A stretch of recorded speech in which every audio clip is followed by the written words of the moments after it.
घटना चक्र हम कवर कर रहे हैं पॉलिटी का। तो अगर इसमें आप देखिए ऑब्जेक्टिव रेजोल्यूशन आप ध्यान रखिएगा 13 दिसंबर 1946 किसके द्वारा मूव किया गया था? जवाहरलाल नेहरू के द्वारा। कॉन्स्टिट्यूएंट असेंबली ने कब अडॉप्ट किया था? 22 जैन 1947 को। और ऑब्जेक्टिव रेजोल्यूशन ही प्रियम्बल का हमारा फाउंडेशन बना। सेकेंड फैक्ट आपको याद रखना है कि सोशलिस्ट, सिक्योलर एंड इंटीग्रिटी कब ऐड किया गया था? 42 कॉन्स्टिट्यूशनल अमेंडमेंट एक्ट 1976। इसके बाद का इन्फॉर्मेशन आप पढ़ लीजिएगा किसने क्या बोला है। अल्लादी कृष्णा स्वामी अय्यर ने बोला है कि ये हमारा our constitution expresses what we thought और ड्रीम्ड फॉर सो लॉन्ग। उसके बाद में केशव नंदा भारती के समय पे देखो जो बेरूबरी वाला जो केस था 1960 वाला, उसमें ये बोला गया था कि preamble is not a part of the constitution. उसके बाद में जो गोलकनाथ का केस था उसमें ये बोला गया था कि जो प्रियम्बल है ये core soul of the constitution है। और केशव नंदा भारती के केस में भी ये एक्सेप्ट किया गया था कि ये पार्ट ऑफ द कॉन्स्टिट्यूशन है।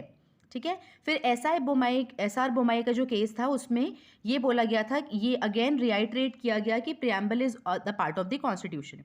However this is a non justiciable part, कि प्रियम्बल अगर किसी ने एनफोर्स नहीं किया तो हम कोर्ट पे नहीं जा सकते हैं अंडर आर्टिकल 32 या 226 के रिट पिटिशन जो होता है ना, वो हम फाइल नहीं कर सकते to get these things enforced. तो ये नॉन जस्टिशिएबल इन नेचर है, इस बात को आपको ध्यान में रखना है। प्रियम्बल पढ़ लीजिएगा क्योंकि यूपीपीसीएस में प्रियम्बल के फैक्चुअल से क्वेश्चन आते हैं कि ये भी पूछा जाता है कि लिबर्टी के अंदर या जस्टिस के अंदर किस क्रोनोलॉजी में ये दिया हुआ है। सोशल पहले आता है, इकोनॉमिक पहले आता है कि पॉलिटिकल पहले आता है, हम आगे वाले क्वेश्चंस में देखेंगे। तो प्रियम्बल आपको रटा होना चाहिए। ठीक है। पहले वाले क्वेश्चन में पहले पूरा प्रियम्बल दे दिया और बाद में यहाँ पे डेट के समय पे एक्स डाल दिया और पूछा कि what does x stand for. तो ऐसे वाले केस में तो ये तो हमको पता है कि 26 नवंबर 1949 का था।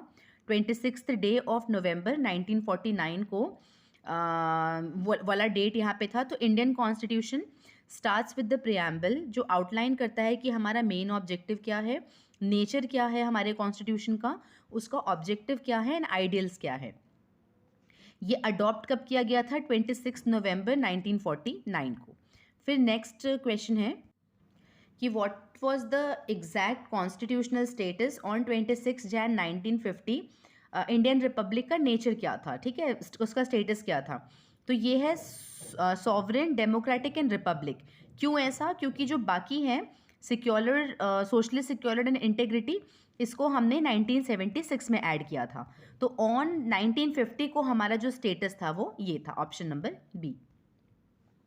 ठीक है। उसके बाद में नेक्स्ट है कॉन्स्टिट्यूशनल स्टेटस एग्जैक्ट क्या था ऑन दिस डेट। तो ये अगेन द सेम क्वेश्चन है, रिपीटेड है। Next question, the word secular and socialist was added as per 42nd amendment. Name the country, हमारे कॉन्स्टिट्यूशन में क्या नाम दिया है हमारे कंट्री का? India and Bharat. अगर आपको पता होगा इंडिया दैट इज भारत करके आर्टिकल 1 में मेंशन है। देखिए ये वाला, according to article 1, India that is Bharat shall be the union of state. यहाँ पे टर्म फेडरलिज्म या फेडरल स्टेट का टर्म यूज नहीं किया है। And India that is Bharat is also the book name of J Sai Deepak का, बहुत अच्छी बुक है, वन मस्ट रीड। फिर आते हैं in the context of preamble which of the following. अब इसमें सीक्वेंस, मैंने आपको बोला था ना कि सीक्वेंस आपको याद रखना है। तो जनरली मैं SSSDR करके याद रखती हूँ और सॉवरेन सबसे पहले ही होता है। और तो इस तरीके से SSSDR में तो sovereign, socialist, secular, democratic and republic, इस ऑर्डर में हम अभी फ़िलहाल हमारा कॉन्स्टिट्यूशन है। और अगर हम 1950 की बात करें तो सॉवरेन SDR था, और जो SS है जिसमें सोशलिस्ट एंड सिक्योलर ऐड किया है ये 1942 में किया गया था। ये आई गया कि which term is not mention in the constitution. तो टर्म फेडरल, बिकॉज हम यूनियन ऑफ स्टेट है। इसके बाद में in which form in India declare the preamble of the constitution, same form में। नेक्स्ट क्वेश्चन है consider the following words which is, अब current sequence में लगाना है। मैंने आपको बोला था ना, देखिए अभी SSSDR का करंट सीक्वेंस पूछ रहा है। यू नेवर नो कि कब आपको जस्टिस का पूछ ले, कब आपको लिबर्टी का सीक्वेंस पूछ ले। अगर उनको कुछ चेंज करना होगा तो इस तरीके से ही चेंज करेंगे, इसलिए आपको प्रियम्बल रटा हुआ होना चाहिए।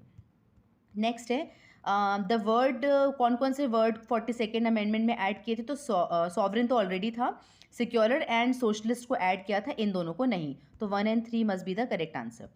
फिर है which one of the following describes India as a secular state? तो प्रियम्बल बताता है कि हम सिक्योलर हैं। इसके बाद में which one of the following words was not included in preamble in 1975? तो 1975 में इंटेग्रिटी नहीं था, है ना। हमारा क्या क्या ऐड हुआ है? सोशलिस्ट, सिक्योलर एंड इंटेग्रिटी, ये तीनों वर्ड ऐड हुआ है, हमने ऊपर देखा है। इस क्वेश्चन में हमें करेक्ट स्टेटमेंट निकालना है। तो करेक्ट स्टेटमेंट में objective resolution finally move by Jawaharlal Nehru, ये करेक्ट है, एंड इट बिकेम प्रियम्बल। दूसरा है it is non justiciable, it is also correct. It can not be amendment, ये ऐसा नहीं है। We can amend the preamble provided we are not touching the basic structure of the constitution.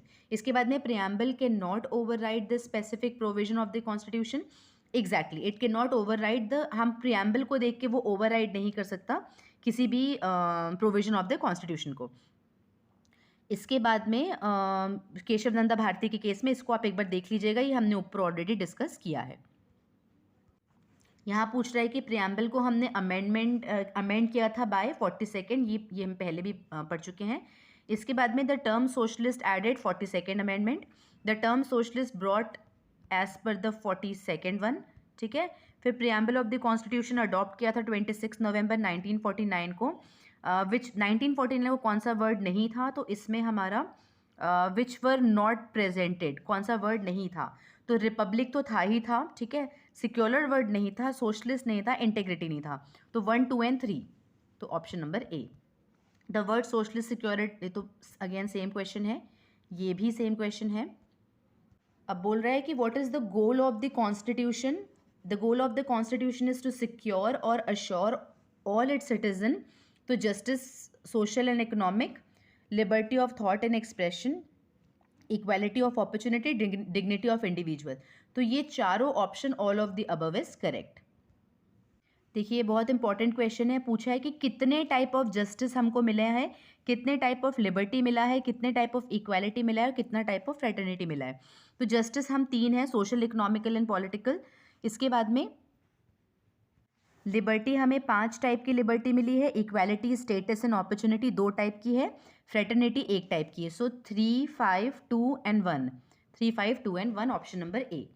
Next है republic का मतलब क्या है? Republic का मतलब है कि there is no hereditary rule in India.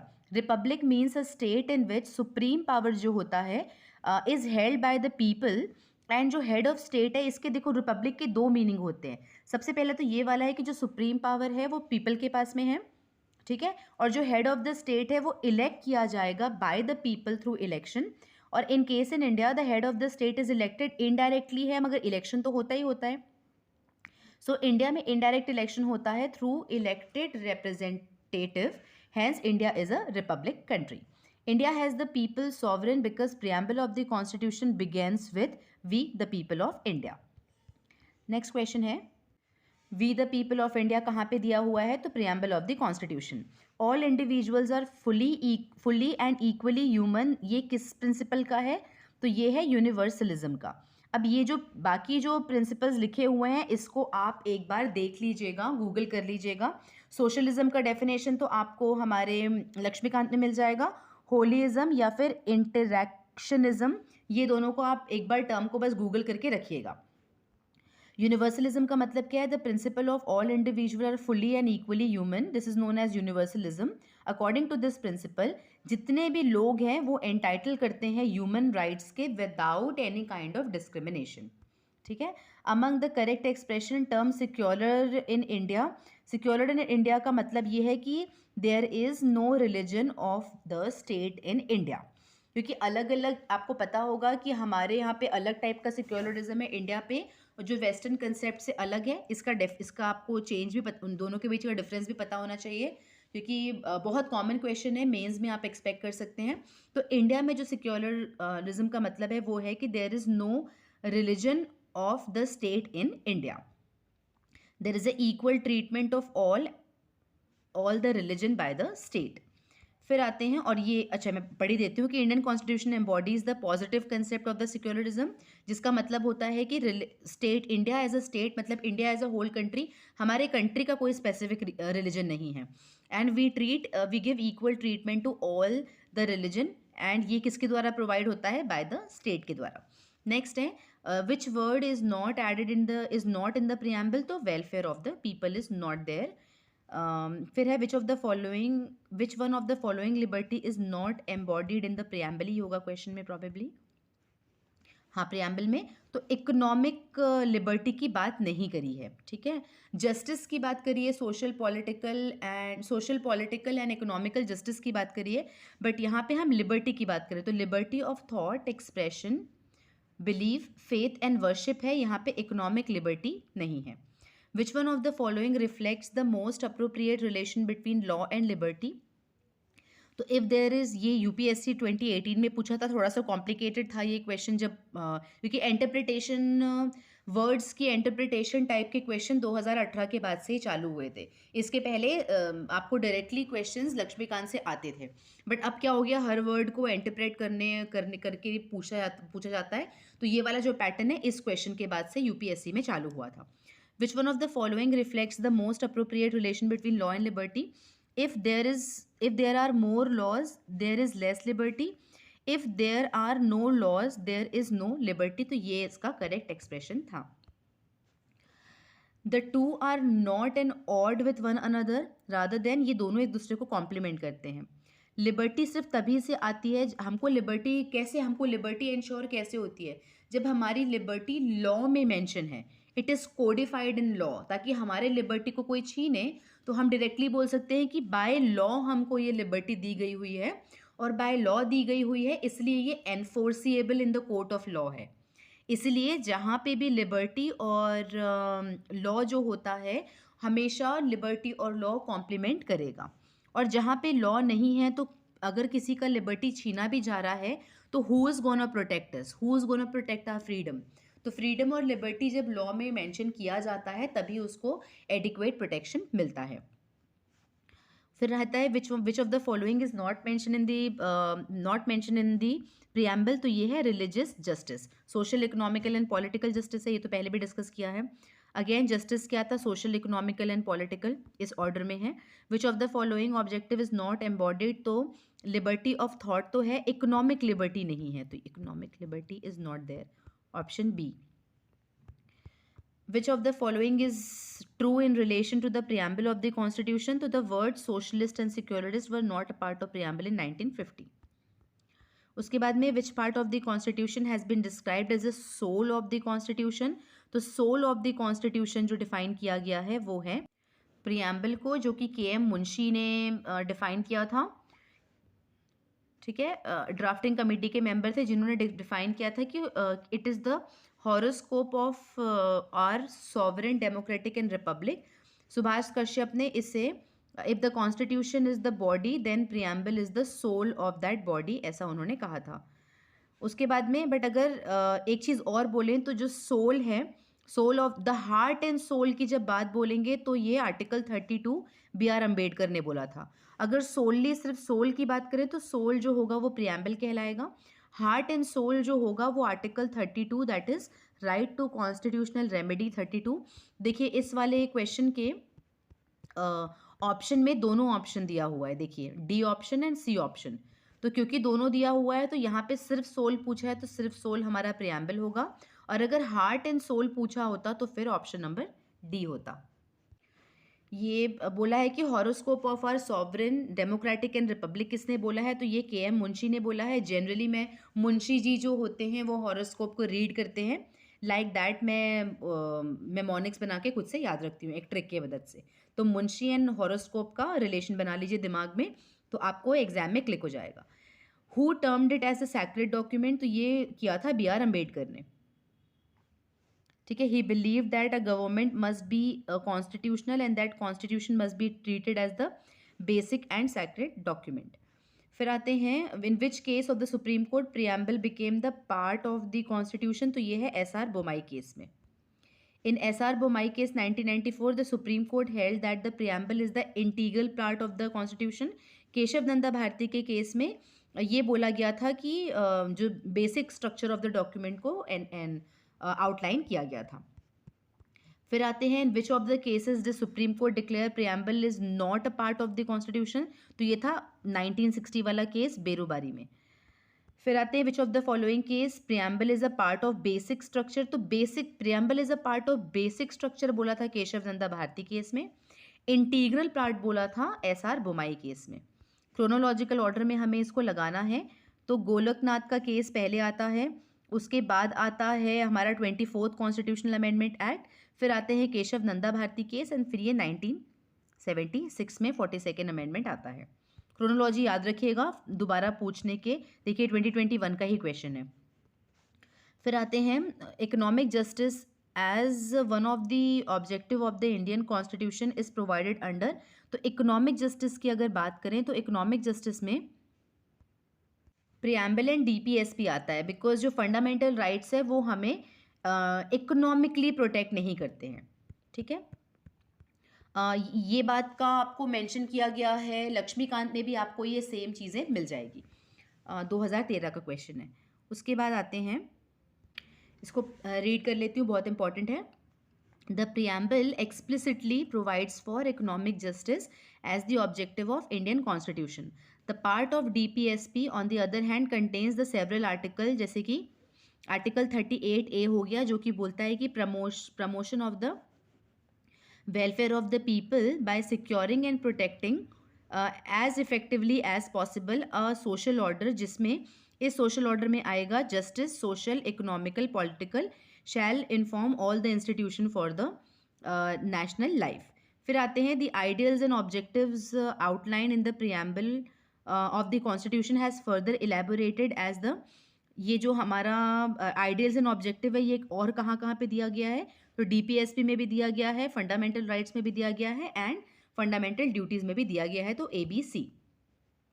इस वाले बॉक्स को स्क्रीनशॉट मार के आप रीड कर लीजिएगा. सेम इन्फॉर्मेशन आपको बार बार ऊपर में भी मिलेगा एंड हमने इसको बार बार रिआइट्रेट किया है लक्ष्मीकांत में भी.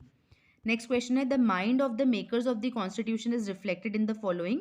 तो माइंड ऑफ द मेकर कहाँ था? प्रियम्बल में, है ना. ये हमने पहले भी डिस्कस किया. Objective of the Indian constitution, objective कहाँ रिफ्लेक्ट करता है? प्रियम्बल में. बार बार सेम क्वेश्चंस रिपीटेड है. कितने टाइप ऑफ जस्टिस दिया गया है? तो 3 टाइप का जस्टिस, 5 टाइप की लिबर्टी, 2 टाइप की इक्वालिटी, 1 टाइप का फ्रैटर्निटी. ऊपर देखा है हमने प्रियम्बल जो है. नेक्स्ट क्वेश्चन है the preamble given in the constitution not enforceable है. करेक्ट. इंपॉर्टेंट है और यूटिलिटी है. येस. ये गवर्नेंस और गवर्नमेंट दोनों की एम को डिफाइन करता है. Yes. It helps to give the judicial meaning of the constitution. Yes. Preamble को जज लोग यूज करते हैं in order to give the meaning, judicial meaning to the constitution. Star इसलिए दिया है because all of the correct है और ऑल ऑफ द करेक्ट हमारे ऑप्शन में अवेलेबल नहीं है. लीगल नेचर क्या है प्रियम्बल का? कि it is not legally enforceable. Which one of the following factor constitute the best safe guard of liberty in liberal democracy? तो ये UPSC का क्वेश्चन है कि what factor, the best safe guard जो हमको प्रोवाइड किया गया है लिबर्टी को लेके वो है सेपरेशन ऑफ पावर. इसका एक्सप्लेनेशन पढ़ लेते हैं. In the liberal approach which is inherent in the democracy all the form of power is rooted in the will of the people. This approach enhances the rule of law as one of the basic foundation of democracy. It affirms the separation of power as the vehicle for their restraint, and it provides individual rights and freedom as the prerequisite for their dignity. Committed democracy किसको बोलते हैं? Committed democracy will never go against the government की policy. Centralisation का मतलब ये जो explain कर रहे हैं, ये जो ऑप्शन दिया हुआ है, सेंट्रलाइजेशन ऑफ डेमोक्रेसी का मतलब क्या है और इलेक्टेड गवर्नमेंट का मतलब क्या है. तो अगर हम कमिटेड जुडिशरी की बात करें तो इसका मतलब होता है ये कमिटेड है गवर्नमेंट के विल पे, गवर्नमेंट के पॉलिसीज़ के अगेंस्ट वो नहीं जाते. सेंट्रलाइजेशन ऑफ द पावर का क्या मतलब होता है कि जो जितने भी टोटल कंट्री का पावर है it is wasted with only few leaders या फिर फ्यू ऑर्गेनाइजेशन. इलेक्टेड गवर्नमेंट का क्या मतलब होता है? Elected government is expected to ensure liberty and not the best safeguard to ensure liberty. So all three can not be the answer, इसलिए separation of power जो है वो ensure करता है कि हमारे को मतलब टोटल कि वो हमारे लिबर्टी को सेफ गार्ड करे। फिर आते हैं one of the implication of equality in the society is the absence of privileges. ये वाला जो चीज़ें हैं ना, ये आपको लक्ष्मीकांत में भी मिल जाएगा, अच्छे से एक्सप्लेन किया हुआ है कि the principle of equality has to largely confined to the test of eradicating special privileges. This was evident in the fact that calls for formal equality were first made in the hope of breaking down the hierarchy of rank and order which had survived feudal time. feudal time में सबकी rank थी, hierarchy थी, तो उसको break down करना है।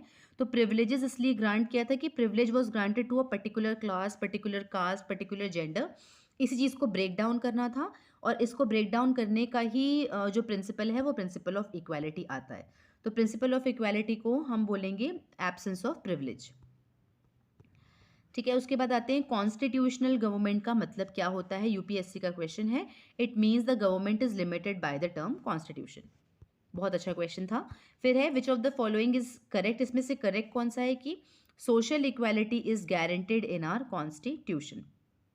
ठीक है, और ये कहाँ पे गारंटी है, आर्टिकल 14 से 18 के बीच में। नेक्स्ट चैप्टर आएगा governance system, so will cover that in next video.